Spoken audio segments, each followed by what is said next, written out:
share my screen. And I'm going to turn my video. Okay. All right, so staffing your agritourism operation. So I really think, if you're going to move into, especially if you don't have employees already, you sort of, there is this overall like process that you go through. First is, are you really ready to manage employees? There is a big difference. I have found this between sort of being a person who's just sort of doing their job to all of a sudden being a manager of people. It requires different skills. Then figuring out specifically, like in your agritourism operation, what jobs are employees going to do versus what you're going to do, and coming up with what those are. And then figuring out based on the job what that compensation will be and what is fair compensation, and what kind of employees. And then finding and hiring workers, we'll talk some about that, and then handling things, more routine things like payroll compliance and stuff, and just thinking about those things. Because, once you've hired somebody, if you've hired people, it's a little bit late at that point to think about how you're going to go about paying them. So first, becoming a supervisor, I think that is for especially people who haven't been supervisors of people before and haven't been had employees. That's a big change. That's a huge change, because there's a lot of differences between being somebody who's really good at doing their own job, those skills, right? Like having knowledge and technical expertise, really solving problems, taking initiative, being really good at that versus being an effective supervisor of people, is being open to personal change and feedback because you've got to like move other people along, supporting other people's development, being open to innovation. Communication is really key for a good manager. Having good interpersonal skills, supporting organizational changes, really like being able to adapt based on, supporting other people. Um, and so a lot of people have and this is a guy I work with over at Cornell Ridge Stuff, but they have these roadblocks to being effective supervisors. It's just easier to do it myself. It's like by the time you explain it to people, you can't get it done. People these days just don't want to work. They don't do anything unless I tell them to do it. And these are like mental models and beliefs that people have that really get in the way of being effective at supervising other people. I like to come in and fix things when others get stuck. I don't have time to train anyone to do that. So you have to get past all of these beliefs, that people don't want to work, that you don't have time to train, that, things like that in order to be really, really good at managing and supervising and leading a crew of people. So, really being aware of what your roadblocks are. I know for myself, it's the finding time to really train, is always been a challenge because when you're really busy yourself, you really do have to carve out that time and be aware of what people need. But different people have different roadblocks. And so really thinking about that and coming up with a strategy to, within your business to overcome those things will be something that leads you to success. It may be that, you have to hire, people to be frontline supervisors because you're not great at that. Maybe somebody else in your family might take on the managerial role if you're better at some of the other roles. And identifying people who would be really good at being the organizational sort of manager of people. Because management at the end of the day is your ability to get work done through other people.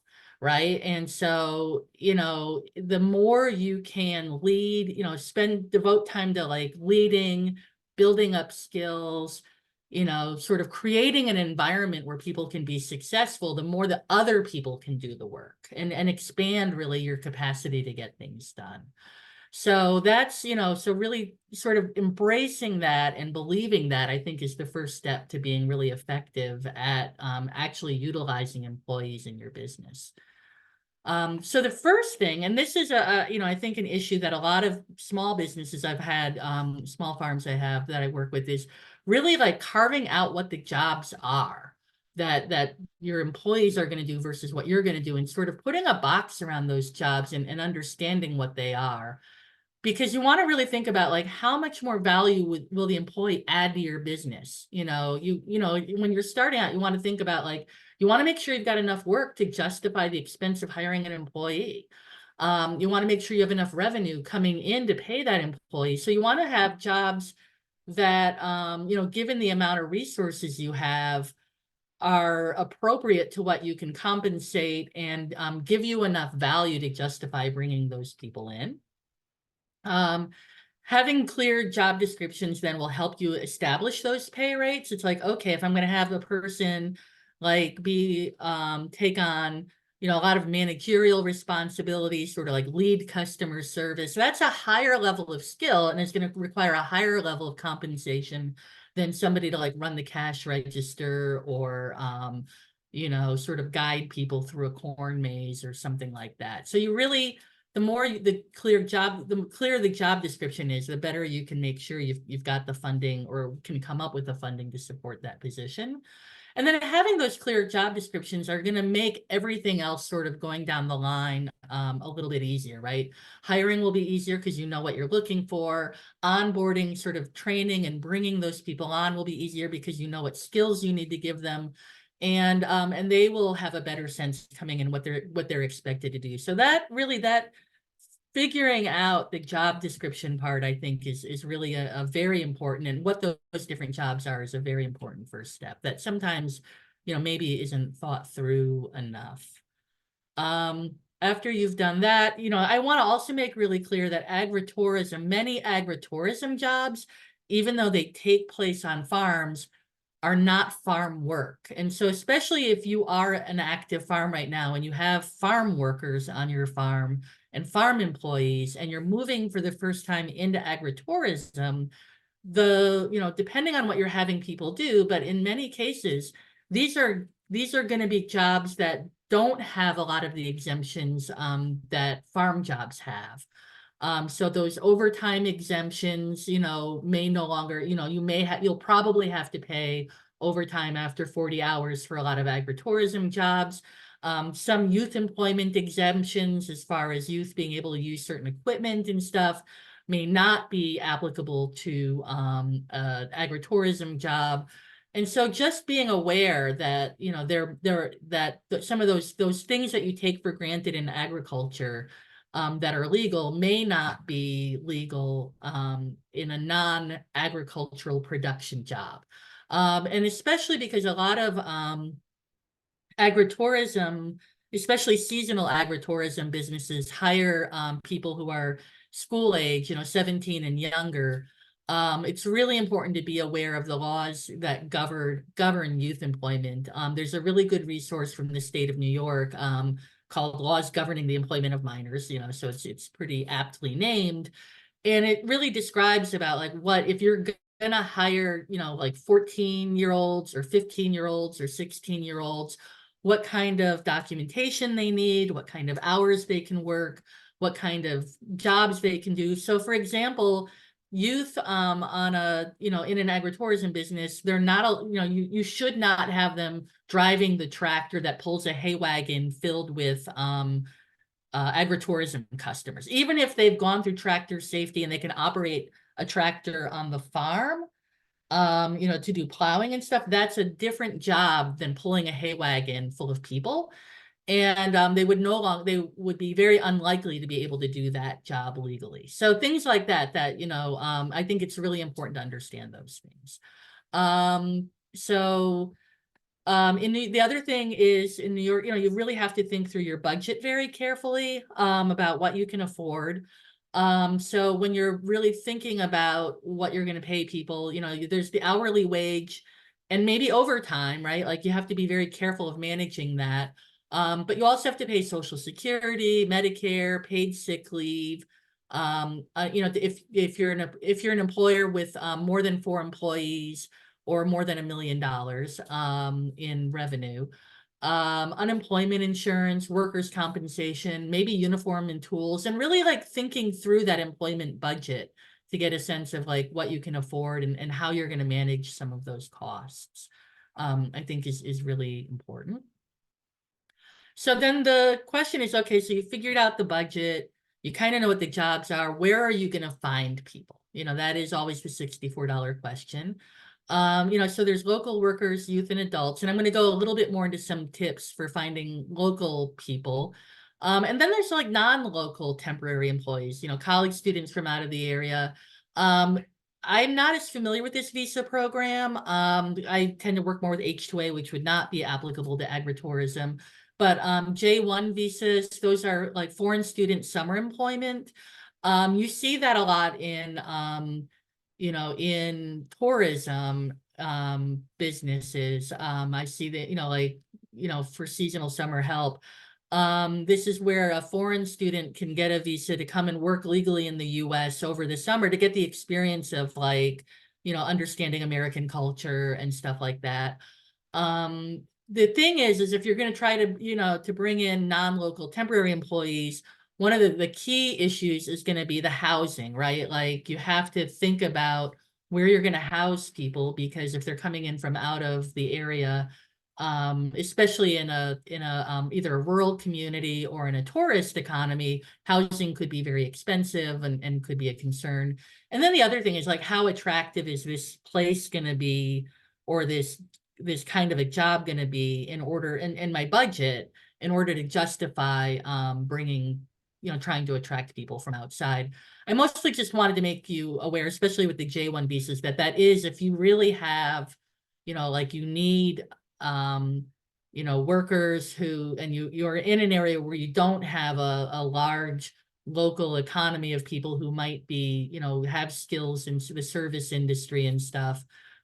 This is a possibility, but it's certainly not the cheapest way to go as far as finding employees.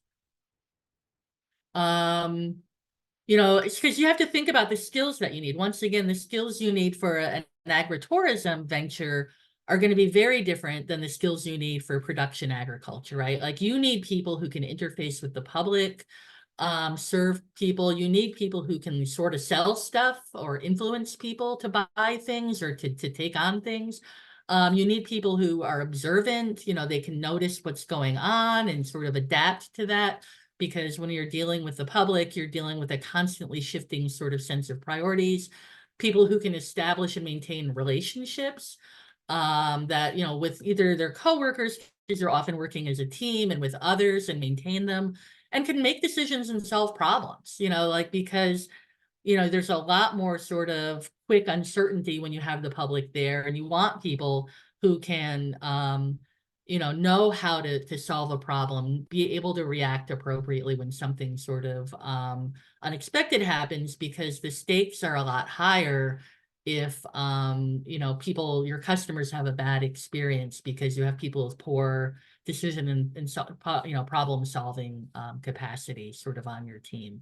So you're really looking for people, and you're training for these types of skills, which is a different mindset, I think, than being good at, sort of labor and production and sort of willingness to work and, sort of um, unpleasant situations. And I would definitely take this seriously. I know my daughter for years worked as a high school student on a tourist train, which, was fairly similar to a lot of agritourism ventures. People would come from all over, and they would get on this like winter holiday express. And she was, you would deal with vomiting children, overtired small children, people who had sort of, this was their big family day, and like anything that went wrong because they'd driven 2 hours to get there was a crisis. They had sketchy Santas, like just stuff that, like you're always having to like deal appropriately with just stuff that you may not expect. And when you're managing teams, you really need to make sure they can deal with those things too. So compensation then is also something that's really important. You have to know, first of all, what the market rate is for the position that you want. That's really important, because this is what you need to do to reduce turnover, because different people have sort of different pay expectations, right? Like some people will do anything for any money. Some people won't do anything unless they're paid a lot. And so if these are people's like happiness curves around pay, if you're below everybody's happiness curve, you're going to have sad workers, and they're going to quit. And if you're above everybody's happiness curve for pay, like then pay is not your problem if people are quitting, right?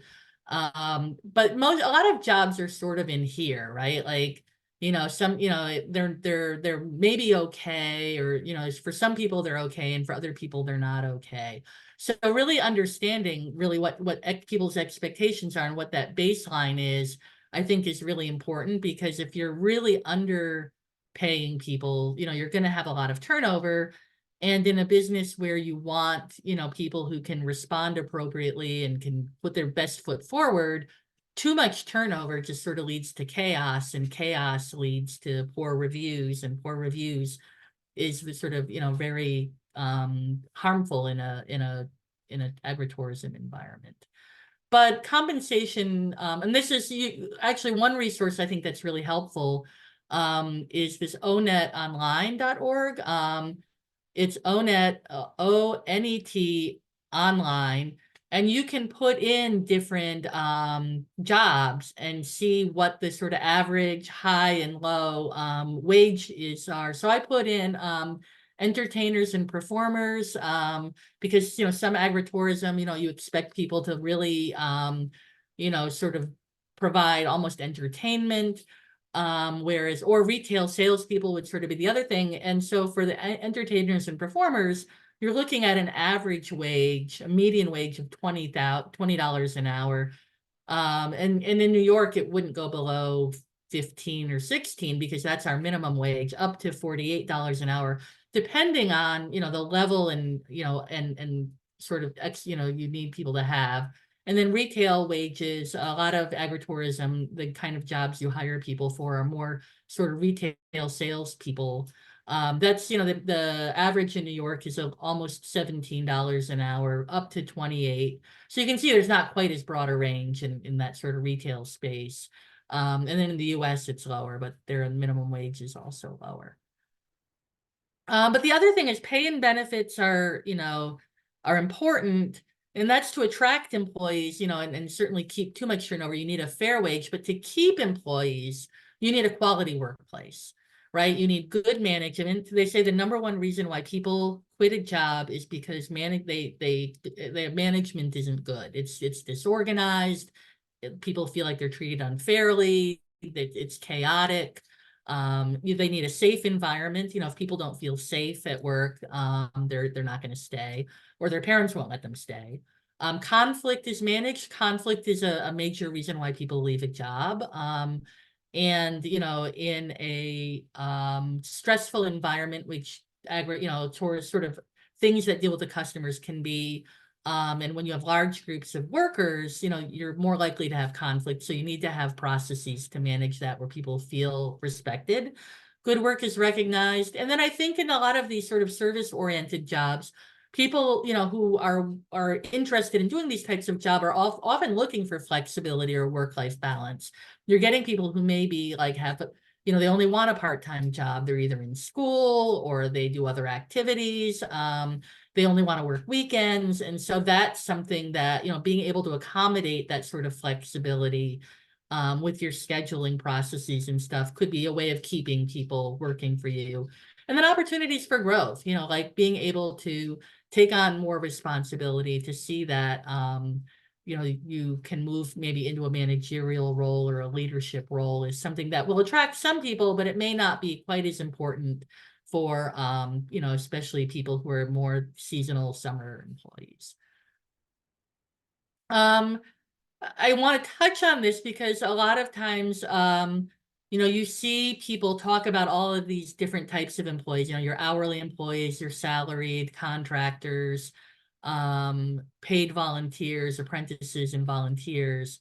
Hourly and salaried employees, especially hourly employees, are likely to be the most common type of employee you have.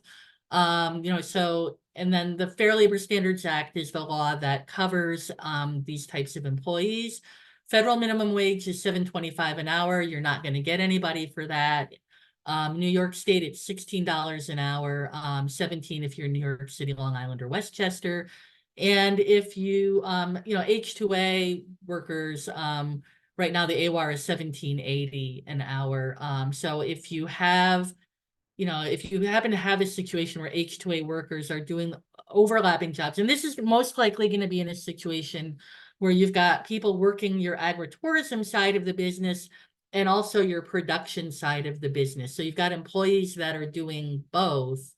Um, if you also have H2A workers doing that production side of the business too, any domestic worker is going to be entitled to whatever the H2A worker is getting, that AWAR rate. So that's just something to be aware of. If you do have H2A workers, making sure that, if that rate is higher than what you would pay, like teenagers to work your petting zoo or whatever, make sure they're not doing also overlapping production jobs with your H2A workers. So workers who are exempt from overtime, so salaried workers, a lot of times people, in order to get around for overtime and things like that, they try to make people salaried. In general, most of your agritourism people are, unless they're managers or something, you have to be being paid not less than $684 a week, and that could go up fairly soon. But the employee's primary duty must be managing an enterprise or managing a department or a division in order to qualify as a salaried employee or being in an administrative role. So most of your agritourism employees are unlikely to actually qualify to be an exempt employee from overtime. So yeah, you have to regularly direct at least 2 other full-time workers, and you have to have the authority to fire or hire workers in order to be an exempt employee. Independent contractors. So a lot of times people, rather than bringing them on as employees in order to save money and a lot of the the headache of sort of maintaining all of the payroll taxes and stuff, they make employees independent contractors. In general, you have to be careful with this because there are laws around what an independent contractor is versus an employee. And companies have gotten in trouble by, sort of claiming that somebody's an independent contractor when they really are, an employee. So an independent contractor is someone where the job and pay rate is based on deliverables. And that person determines how to meet them. So one example of in a situation where at least there was what you would consider to be an independent contractor as part of an agritourism business is a farm near me had a miniature golf on the farm, and that miniature golf on the farm was actually run by another person. They were responsible for that and so functionally it was another, I don't know what their contractual relationship was, but that was a situation where that farm, it was a way of adding an agritourism enterprise without being responsible. They weren't responsible for all of the people, for the enterprise itself. They basically contracted that out to this other person to develop it. And so benefits of hiring, this sort of a relationship is that you as the owner of the farm don't have the overhead and management of that. You can sort of develop the scope of work and have somebody else do it. The negative to that is you have less control. You're likely to have some sort of a contractual relationship. It could be expensive to get out of the contract. You may find that they don't do it up to you, like the way you would want it done. It may be more expensive to have them do it than if you did it yourself. Maybe it would cost less. So it is something to think about, sort of like a lot of farms don't do food for agritourism. They bring in food trucks, right? That would be sort of almost an example of hiring an independent contractor to do the food for your agritourism. Because they're responsible for all of the employees and the food safety and all of that. You just have a contract that they can be on your farm at this time, like when that will happen. So there's, I think there's a lot of examples of people doing sort of independent contractor like things. And those that are totally legal and make a lot of sense because it means you're not taking on all of the responsibility for every single thing that is happening on your farm. But from the customer's perspective, there's a lot of stuff going on. And so it can actually work out really well, but you're dealing now with contractual relationships and trusting somebody's ability to carry that through rather than your control sort of over like how it's done and where it's done and when it's done. The more control you exert, the less likely it is it's an independent contractor relationship. It's more like an employee relationship. Yeah, and so there are under the Fair Labor Standards Act, sort of guidelines for whether it's an employee versus an independent contractor. And so the opportunity for profit or loss depending on managerial skill is one of the tests. The amount of investment by the worker and the employee, that that who's paying for what. And the more the worker is paying for those investments, they're more likely to be an independent contractor. How much control they have, the skill and initiative, whether it's integral to the employer's business, and other factors. So it's not, so there are different tests, but it's definitely what you can't do is bring on a whole bunch of kids and then just give them all 1099s at the end of the year, as because they're all independent contractors. That probably is not going to fly. Volunteers, a lot of people try to use volunteers, but I just want to, reiterate that for-profit entities cannot legally use volunteer labor. The only exemptions, this is actually for children in ag, is like parents, spouse, children. Your immediate family can volunteer, but other people cannot volunteer to work, under your direction in your farm business. And if you are a nonprofit or a public agency, that's different. But or a school or something. But if you're a for-profit farm, that's not really a legal way to get employees, except for your own family. Apprenticeships, an apprenticeship always has to be for the benefit of the worker or employee. We do have, registered apprenticeships. We don't have any in agritourism at the moment. But a lot of times people will call something an apprenticeship, like informal, and it indicates that you're providing a learning-rich environment, but you're still subject to federal and state minimum wage and labor laws if you're a for-profit farm. The apprenticeship part, is maybe more of a way of attracting people to do it. Unpaid apprenticeships have to be for the benefit of the apprentice, no expectation of a permanent job, doesn't replace an employee. So generally, these are things that you see that like you're a for-profit farm, and it would be in collaboration with a nonprofit or educational institution where an apprentice would come there to have an experience doing something, but it's part of a larger learning thing that they're doing.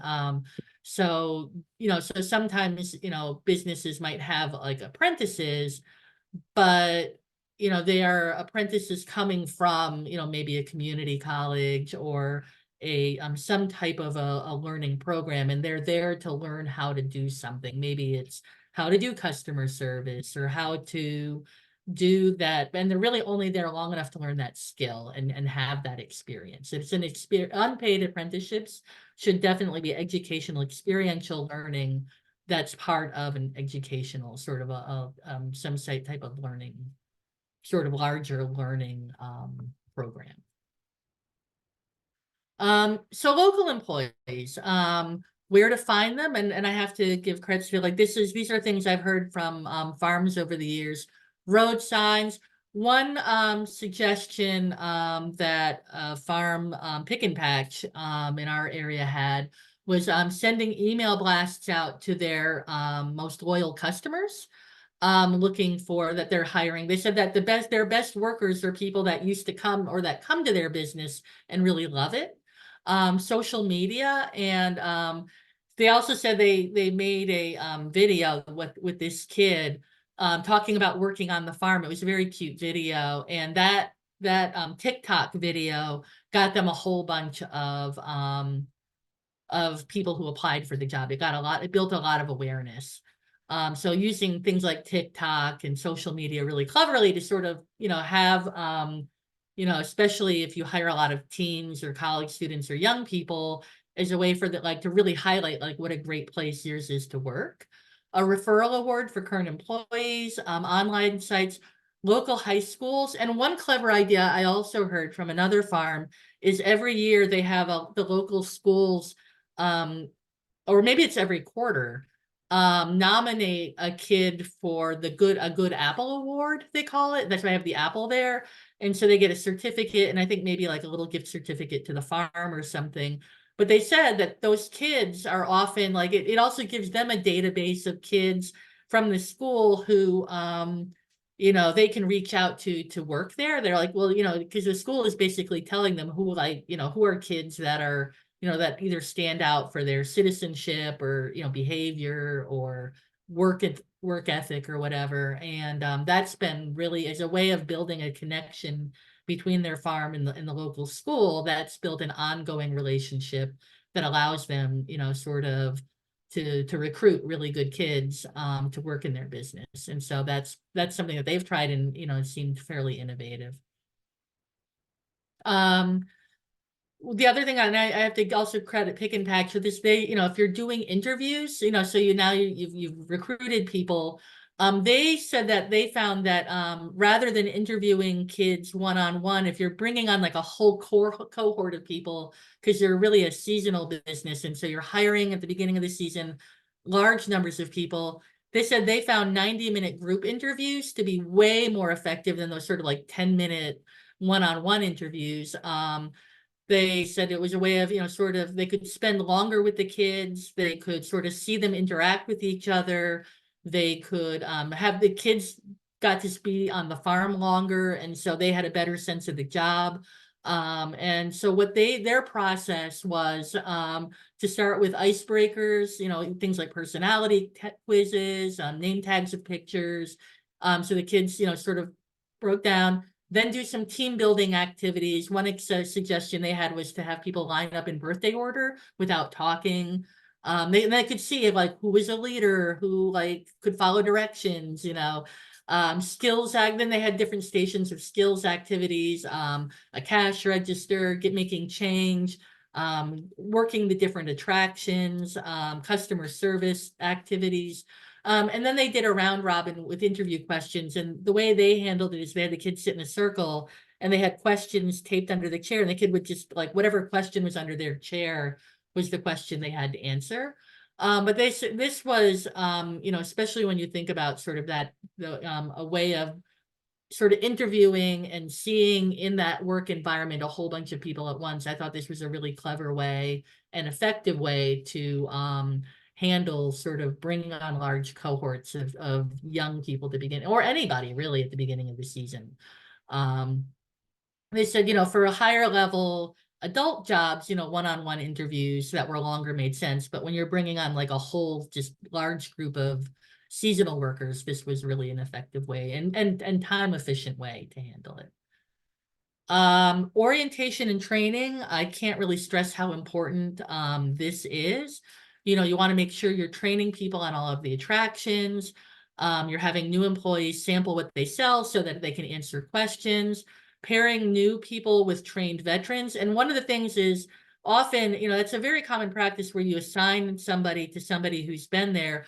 But one key thing is you want to make sure that the people who will be the trainers are ready to train, that they know that it's their job. And you want to be very intentional about who you pick. You don't want to put like a new person with like your disgruntled person or somebody who's got bad habits or they're not expecting it. Once again, I go back to my kid's experience.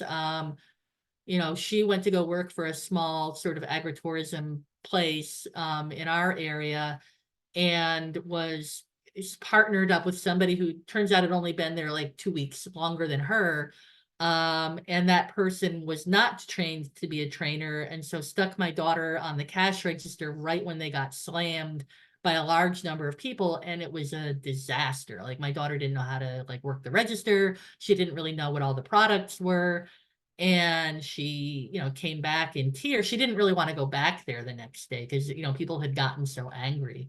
So you don't want to put a new person in a situation where they're going to be dealing with like high, where they don't know things well enough and they're going to be, interfacing with, high pressure sort of customer situations. It's bad for you because the customers get angry, and it's bad for the worker because they feel really bad and they might quit when they could actually be a really good worker.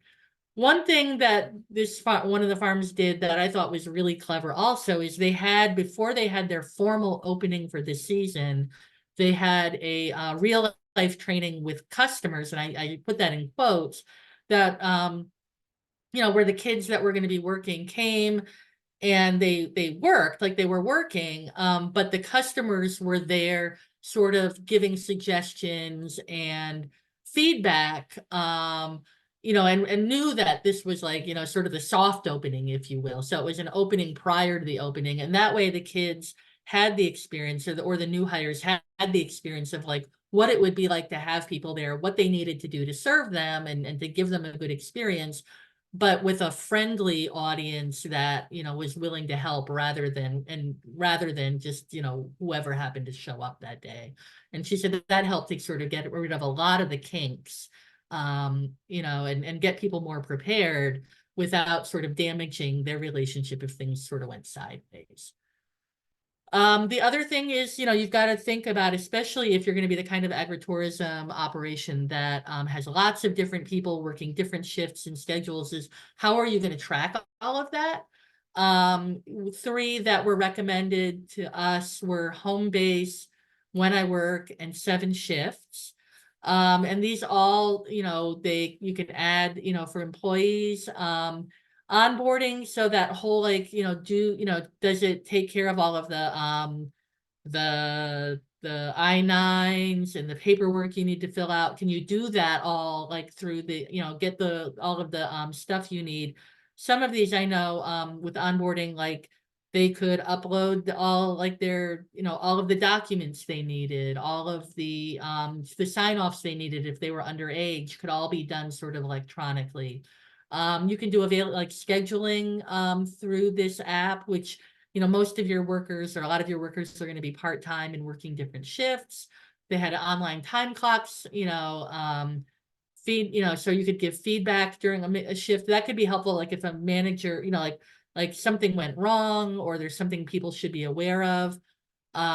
Daily checklists can be helpful, like to let people know what they need to do.